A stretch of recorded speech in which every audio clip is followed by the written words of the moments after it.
नमस्कार, हिसाब किताब के इस खास शो में आपका स्वागत है। मैं हूं डॉक्टर प्रसून। उत्तर प्रदेश विकास के घोड़े पर सवार हो चुका है। योगी सरकार ने विधानसभा में प्रदेश के इतिहास का अब तक का सबसे बड़ा बजट पेश किया। 9,12,000 करोड़ रुपए का पार कर चुका यह बजट अब केवल आंकड़ों का खेल ही नहीं, बल्कि मिशन 2027 की तैयारियों की एक मजबूत झलक भी है। इस भारी भरकम राशि के साथ सरकार ने साफ कर दिया कि उसका पूरा ध्यान शिक्षा, बेहतर मेडिकल सुविधाएं और युवाओं महिलाओं के रोजगार के नए अवसर पैदा करने का है। आपको बता दें कि योगी सरकार ने 9,12,000 करोड़ रुपए से ज्यादा का अब तक का सबसे बड़ा चुनावी बजट पेश किया। यह बजट पिछले साल की तुलना में 12.9% ज्यादा है।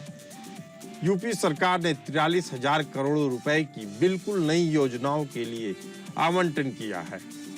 योगी सरकार ने रिकॉर्ड कायम किया है। यह योगी सरकार का 10वां बजट है। यूपी के 10 लाख युवाओं को बजट में रोजगार देने का लक्ष्य रखा गया है। छात्रों को फ्री टैबलेट और स्मार्टफोन बांटने के लिए 2,374 करोड़ रुपए आवंटित किए गए हैं। उत्तर प्रदेश में 3 नए विश्वविद्यालय खोले जाएंगे। स्वास्थ्य सेवाओं के विस्तार के लिए 16 नए मेडिकल कॉलेज खोले जाएंगे। इसी के साथ 18 स्पोर्ट्स कॉलेज भी खोले जाएंगे। बजट का एक बड़ा हिस्सा मेडिकल और स्वास्थ्य सुविधाओं को आधुनिक बनाने पर केंद्रित है। आर्टिफिशियल इंटेलिजेंस तकनीक को बढ़ावा देने के लिए 225 करोड़ रुपए की लागत से प्रदेश में आर्टिफिशियल इंटेलिजेंस की स्थापना की जाएगी। कन्या सुमंगला शादी अनुदान के जरिए बेटियों की शादी के लिए दी जाने वाली सहायता राशि 50,000 से बढ़ाकर 1 लाख रुपए कर दी गई है। छात्राओं को स्कूटी देने के लिए 400 करोड़ रुपए का प्रावधान किया गया है। युवाओं और छोटे उद्यमियों को 5 लाख रुपए तक का कर्ज बिना ब्याज और बिना गारंटी के मिलेगा।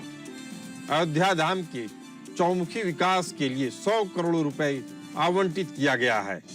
मेरठ, मथुरा, वृंदावन, कानपुर विकास प्राधिकरणों के लिए 800 करोड़ रुपए की व्यवस्था की गई है। 2016 की तुलना में डकैती में 89% कमी, लूट में 85% कमी, हत्या में 47% कमी, बलवा में 70% कमी और फिरौती के लिए अपहरण के मामलों में 62% की कमी आई है। महिलाओं के खिलाफ अपराधों में भी कमी दर्ज की गई है। 2016 के मुकाबले हत्या में 48%, दहेज मृत्यु दर में 19%, बलात्कार में 67% और सील भंग के मामलों में 34% की गिरावट आई है। बलात्कार में 67% की गिरावट आई है। अनुसूचित जाति जनजाति से जुड़े अपराधों में भी गिरावट आई है। हत्या में 43%, अगजनी में 94%, बलात्कार में 32% और गंभीर चोट के मामलों में 10% की कमी दर्ज की गई है। 2017 में जिस राज्य में ऋणग्रस्तता थी और वह उसकी 30% से अधिक थी, उसे घटा करके हम लोगों ने अगले ही 2-3 वर्षों के अंदर 27% में लाने में सफलता प्राप्त की थी। लेकिन 3 वर्ष का जो कोविड कालखंड था, इसके कारण यह सीमा बढ़ी थी। हम इसे फिर से 27% में लाने में सफल हुए हैं और हमारा इस वित्तीय वर्ष में यह लक्ष्य है कि हम इसको 23% तक लेके आ जाएं। यानी जो रिजर्व बैंक ने तय किया है कि किसी भी राज्य की जो कुल जीएसडीपी होगी उसकी 30% से अधिक ऋण उस पर नहीं होना चाहिए। उत्तर प्रदेश देश के उन राज्यों में है जिस राज्य के पास जो भी एफआरबीएम की सीमा तय की गई है उसके अधीन उत्तर प्रदेश ने अपने वित्तीय प्रबंधन को रखा है और उत्तर प्रदेश की ऋणग्रस्तता उसी के अधीन उत्तर प्रदेश के अंदर देखने को मिल रही है। बजट पेश होने के बाद जहां बीजेपी गदगद दिख रही है, वहीं समाजवादी पार्टी के अध्यक्ष अखिलेश यादव ने कहा है कि योगी सरकार का यह आखिरी बजट है।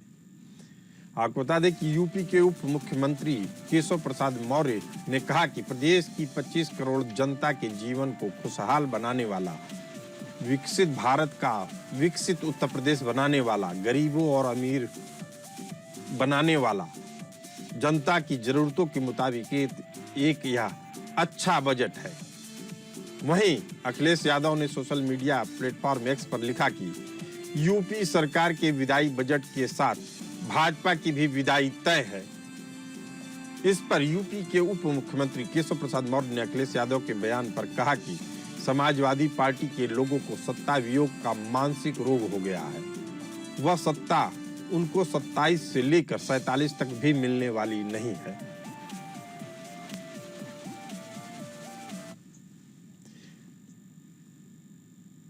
इसी मुद्दे पर चर्चा करने के लिए हमारे साथ मौजूद हैं विनय राय जी, मैनेजिंग एडिटर एपीएन न्यूज, अश्विनी राणा जी अर्थशास्त्री, शशिकांत तिवारी जी नेता बीजेपी, निखिल खत्री प्रवक्ता समाजवादी पार्टी। आप सभी मेहमानों का बहुत बहुत स्वागत है। अश्विनी राणा जी, बजट को आप 10 में कितने अंक देना चाहेंगे? योगी जी कह रहे हैं वित्तीय अनुशासन का पूरी तरीके से पालन किया गया है। बजट अगर देखा जाए जिस प्रकार से, उसमें से 10 अंक में से 9 अंक इस सरकार के बजट को दिया जा सकता है। कारण क्या है कि जो पिछले सालों में राज्य में प्रगति हुई है, इंफ्रास्ट्रक्चर की कहें या एग्रीकल्चर की कहें या हेल्थ की कहें, जो सब में बढ़ता जा रहा है और इस बार सब सेक्टर के लिए उन्होंने बजट बढ़ाया भी है। लेकिन उसके साथ साथ ये भी चिंता करनी पड़ेगी कि जो पिछला बजट था उसमें से कितना बजट अगर नहीं इस्तेमाल हुआ तो वो क्यों नहीं हुआ। वो जो ब्यूरोक्रेसी की विफलता कह सकते हैं उसको, सरकार को उसको देखना पड़ेगा। अभी जिस प्रकार से देश बाकी देशों के साथ फ्री ट्रेड एग्रीमेंट कर रहा है, तो उसमें उस सप्लाई चेन को बनाने के लिए मैन्युफैक्चरिंग में सबसे ज्यादा काम करने की जरूरत है और उसका स्कोप उत्तर प्रदेश में है। इंफ्रास्ट्रक्चर बन चुका है। इंफ्रास्ट्रक्चर के साथ साथ अगर एमएसएमई को सपोर्ट मिलता है स्टेट की तरफ से तो एक अच्छा हब जो है मैन्युफैक्चरिंग का पहले से बन गया है, लेकिन और उसको ताकि एक्सपोर्ट ओरिएंटेड और जो है वो काम कर सकें। हेल्थ के लिए भी गए, मुझे वो दिन भी याद है कि जब कुछ जो डिस्ट्रिक्ट्स में बच्चों की ऐसी बीमारी थी जो पता ही नहीं लगती थी, हर साल बच्चे उसके कारण से चले जाते थे, लेकिन आज वैसी कोई खबर आती नहीं। तो इसलिए सरकार जो है वो चिंतित है। उसके लिए भी एजुकेशन के लिए उसने जो है इस बार फंड जो है बढ़ाया है, चाहे वो कॉलेज। आप जापानी बुखार की बात कर रहे हैं अश्विनी राणा जी, लेकिन आप 10 में से 9 अंक दे रहे हैं। निखिल खत्री मौजूद हैं, प्रवक्ता समाजवादी पार्टी। आप इस बजट को कितने अंक देना चाहेंगे निखिल जी? सबसे पहले आप सभी पैनलिस्टों को और एपीएन न्यूज के सभी दर्शकों को, देश विदेश में व्यूअर्स को मेरा नमस्कार। और सबसे पहले हम एपीएन न्यूज के माध्यम से मैं सर खाली एक बात बता दूं कि ये सरकार इतनी बड़ी जुमलेबाज है कि सरकार अपने पुराने वादे भूल जाती है। बताओ, ये आय दुगने की बातें करती थी, उस सरकार ने अभी तो कोई स्टैंड नहीं लिया। और मैं आपको बता दूं, जहाँ पे स्किल डेवलपमेंट के नाम पर जो सरकार कह रही थी हम कुछ करेंगे, पता लगा कि उनका जो ऑफिस था वो ही किराए पर था और 10,000 करोड़ इन्होंने खाली एडवर्टीजमेंट में लगा दिए। और ये सरकार, भाजपा की सरकार, ऐसी सरकार है जो अपने जो पुराने जो वादे करती है उनको तो भूल जाती है और नए वादे ले आती है। तो मैं समझता हूँ कि ये बजट नहीं, ये तो कहीं ना कहीं एक ऐसा इन्होंने मक्कड़ जाल जनता पर फिर फेंका कि जनता इनकी बात मान ले, पर कहीं ना कहीं जनता को ये पता लग गया है कि ये इतने बजट में खामी क्या है निखिल जी, सीधे शब्दों में? जी सर, क्या बजट में क्या खामी दिख रही है आपको? सर बजट में सर सबसे बड़ी मैं समझता हूँ कि सर कहीं ना कहीं मेडिकल की सबसे ऊपर, मैं समझता हूँ कि सबसे टॉप पर हमेशा मेडिकल की फैसिलिटीज हमेशा रहनी चाहिए। पर सरकार ने बोली कि नहीं, हम खोलेंगे, हॉस्पिटल्स खोलेंगे, यूनिवर्सिटीज खोलेंगे, पर सरकार ने अभी तक ये नहीं बताया कि यूनिवर्सिटीज और हॉस्पिटल्स क्या गवर्नमेंट होंगे या प्राइवेट होंगे। और सर दूसरी बात, आज तक सर मेडिकल जो हॉस्पिटल्स की जो फैसिलिटीज है उसमें सर ना तो प्रोफेसर सर, ना असिस्टेंट प्रोफेसर है, उसमें कितनी लैग सर अभी तक सर मेडिकल फैसिलिटीज में, वहां पे सर सरकार नहीं बता पा रही है। और सर जो 50 लाख करोड़ के जो इन्होंने अभी तक एमओयू साइन किए थे सर, वो सर कितने इन्होंने लगाए हैं उस पर सर ये बिल्कुल मौन है। वो सर 50 लाख करोड़ के एमओयू सर कहां गए? और सर दूसरी बात सर, ये हमारे योगी जी बोलते हैं कि 2 करोड़ टैबलेट बांटेंगे, सर कितने टैबलेट बट गए हैं? चलिए ठीक है निखिल जी। शशिकांत तिवारी जी हमारे साथ मौजूद है। शशिकांत तिवारी जी, 10वें बजट में कौन सी योजनाएं इस लक्ष्य को हासिल करने में सबसे बड़ी गेम चेंजर साबित होंगी?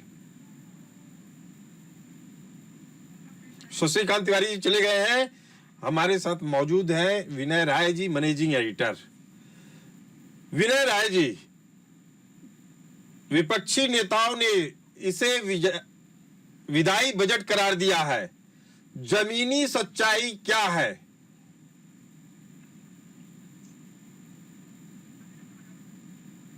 आवाज नहीं आ रही आपकी, अनम्यूट कर लीजिए अपने फोन को।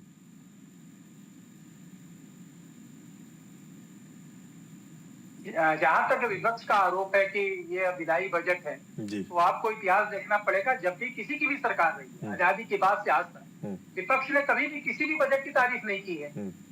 ये काम सत्ता पक्ष का है, अपनी चीजों को सामने प्रस्तुत करना। और एक्सपर्ट बताते हैं कि किसके हक में क्या गया और किससे फायदा हुआ, किससे नुकसान हुआ। लेकिन इस बात की सच्चाई से आप इनकार नहीं कर सकते हैं कि गन्ना का 30 रुपए मूल्य बढ़ा। मेडिकल कॉलेज जो जगह जगहों पे अभाव था, एक समय में जिस बीमारी का जिक्र किया गया वो गोरखपुर, महाराजगंज, कुशीनगर, देवरिया, बस्ती, खैराबाद के लिए जानलेवा साबित होती थी। हमें वो दिन भी याद है जब उत्तर प्रदेश में मुलायम सिंह यादव की सरकार थी और यही राहुल गांधी प्राइवेट हेलीकॉप्टर से दवा छिड़कने की बात किया करते थे। लेकिन आज की तारीख में उस बीमारी पर एक तरीके से मैं कह सकता हूँ 100% लगाम लगाई जी। एक मेडिकल कॉलेज केवल हुआ करता था, बाबा राव मेडिकल कॉलेज।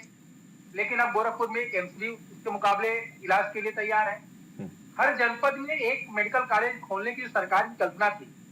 उस लिहाज से अगर आप देखें तो आजमगढ़ में मेडिकल मिनी पीजीआई की शुरुआत पिछली सरकार ने की थी, तो देवरिया, कुशीनगर, इन जगहों पे मेडिकल कॉलेज वर्तमान सरकार ने दिया है। सिर्फ इतना कि रातों रात कोई डॉक्टर नहीं तैयार हो सकता है। मेडिकल कॉलेज आप खोल भी देंगे।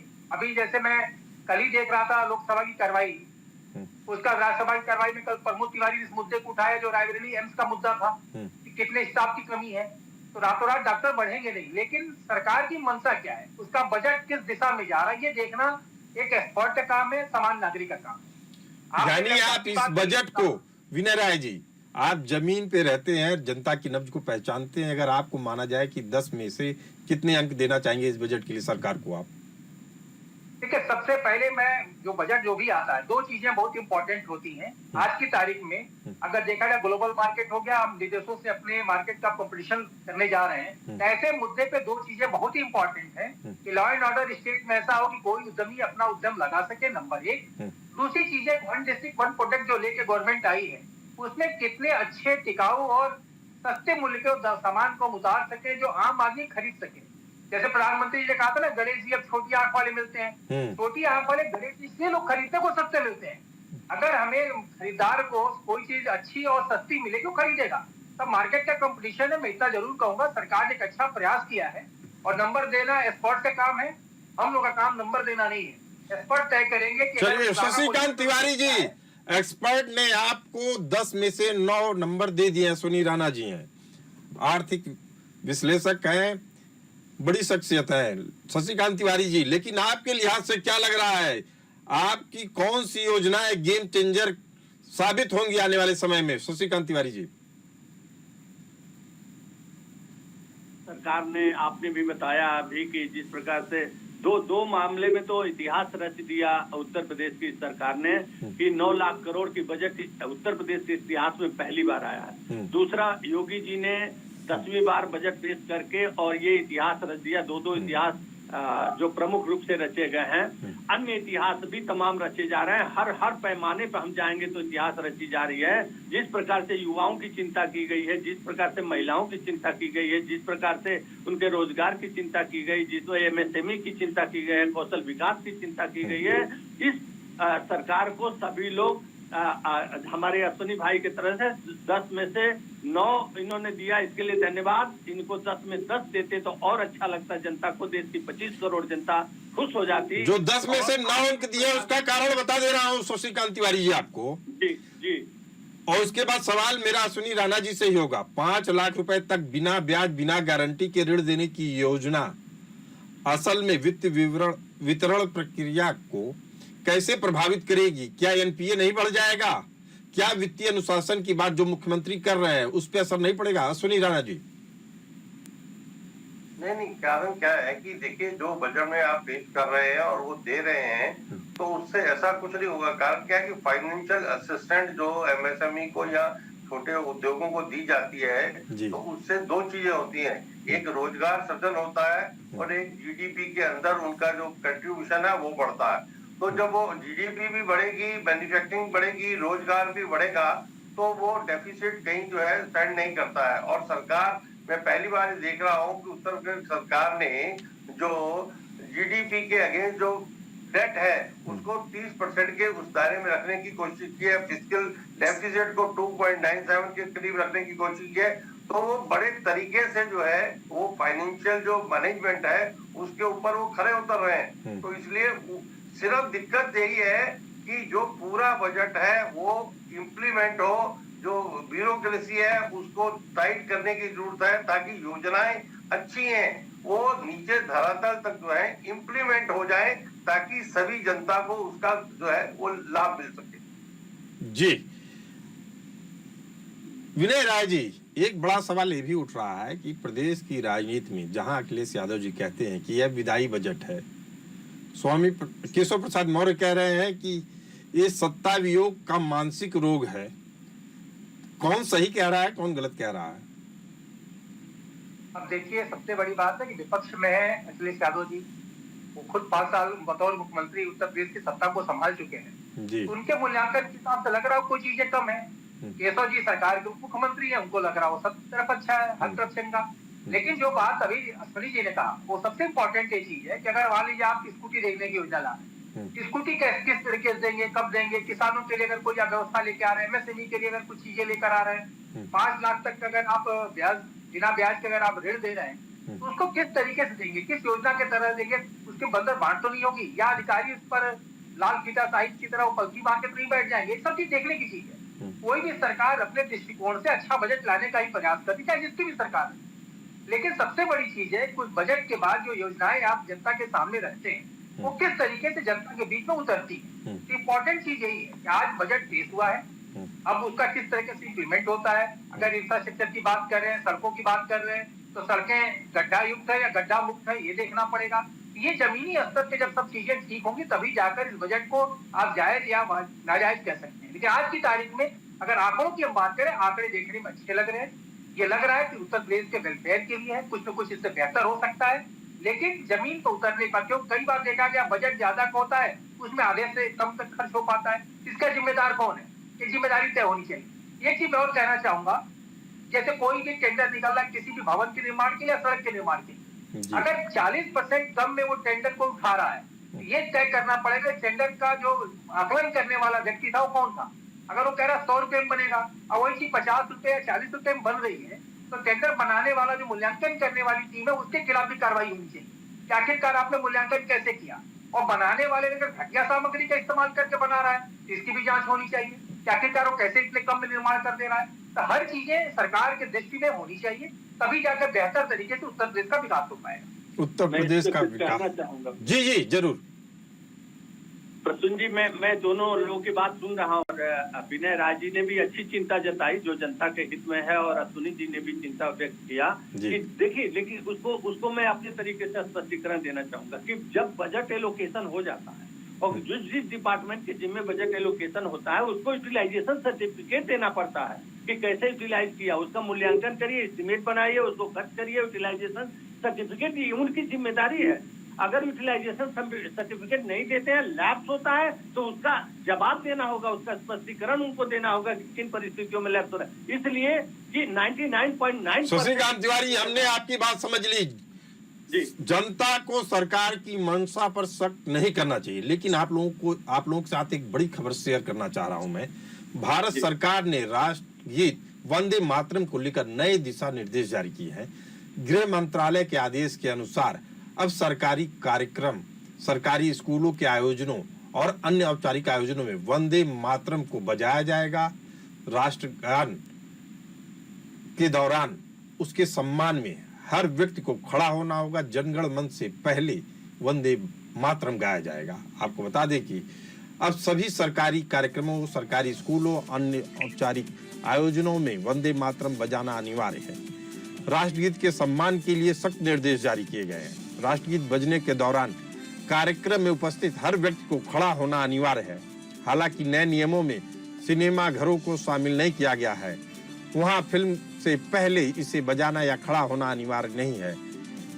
इन निर्देशों का मुख्य लक्ष्य राष्ट्रगीत के सम्मान के लिए दिशा निर्देश तय करना है। इसकी राष्ट्रगीत की रचना बंकिम चटर्जी ने 7 नवंबर 1875 यानी अक्षय नवमी को की थी। यह पहली बार 1882 में उपन्यास आनंद मठ के हिस्से के रूप में प्रकाशित हुआ। 1896 के भारतीय राष्ट्रीय कांग्रेस अधिवेशन में रविन्द्रनाथ टैगोर ने इसे पहली बार राष्ट्रीय स्तर पर गाया। वंदे मातरम एक सांस्कृतिक वाक्यांश है जिसका अर्थ है, हे माँ मैं तुम्हें नमन करता हूँ। यह स्वतंत्रता संग्राम के दौरान सेनानियों का मुख्य नारा बना। 1937 में जवाहरलाल नेहरू ने इसकी कठिन भाषा और सांप्रदायिक संवेदनशीलता को लेकर चिंता जताई। विवाद को सुलझाने के लिए नेहरू ने इस विषय पर टैगोर से मार्गदर्शन मांगा। 22 अक्टूबर 1937 को महात्मा गांधी, नेहरू, पटेल, सुभाष चंद्र बोस जैसे दिग्गजों की मौजूदगी में कांग्रेस वर्किंग कमेटी ने मूल गीत के 6 में से 4 पैरा हटाने का निर्णय लिया। इस विवाद ने उन तमाम लोगों के नजरियों को सशक्त किया जो इस्लाम को राष्ट्रीय हितों से ऊपर मानते थे।